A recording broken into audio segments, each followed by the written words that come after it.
За денес ќе повториме за множества и ќе формираме множества со даден број на елементи. Веќе научивме што се тоа множества и кои се еднакви множества.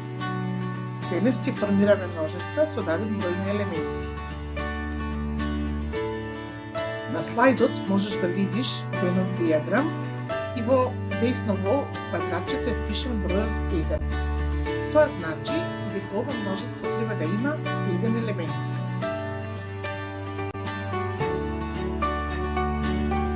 Значи, во квадратчето е впишан бројот 1 и ова множество веќе има еден елемент. Еден триангол. Сега да формираме множество со друг број на елементи. Во првото множество имаме множеството кругови.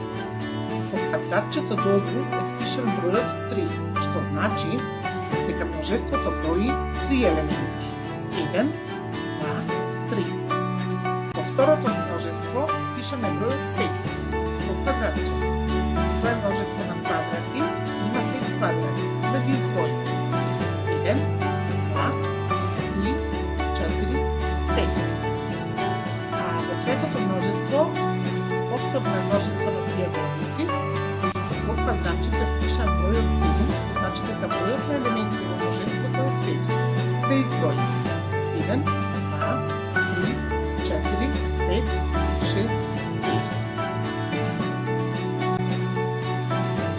Еве уште неколку множества. Множество на облачиња. Во квадратчето е впишан бројот 4, значи множеството има 4 облачиња. 1, 2, 3, 4. И множество од звезди. Во квадратчето е впишан бројот 6, значи треба да имаме 6 звезди како елементи на множеството. 1, 2, 3, 4, 5, 6. Множество ползу и со 10 елементи.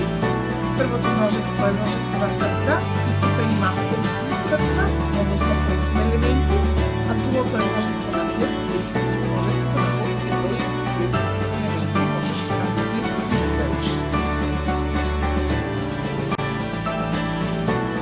Ова е множество на цилиндри и тоа множество од 2 цилиндри. 1 и 2. Може и поинаку. Пиши го бројот и да биде точно. Гледаме дека во квадратчето нема напишано број, а во множеството има звезди. Колку звезди во множеството е број? 1, 2, 3. Во празното квадратче треба да го напишеш бројот 3.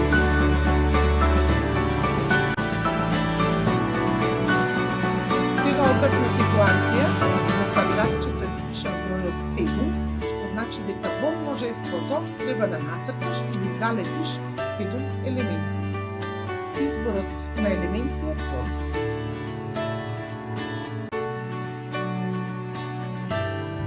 Сега имаме квадратче во кој е впишан бројот 4 и имаме слики од пчели. Значи треба да изброиме 4 пчели и да формираме множество. 1, 2, 3, 4 и гледате со линија може да направиме Венов диаграм. Сега, колку пеперуски има на цртежот? Да изброиме. 1, 2, 3, 4, 5, 6, 7 пеперуки, што значи дека во празното квадратче треба да го впишеш бројот 7. Изброј колку глава има во множеството и запиши го бројот. Ајде да броиме. 1, 2, 3, 4, 5. Во квадратчето треба да го впишеш бројот 5. Тоа е лекцијата за денес. Вежбај, брои и формирај множества.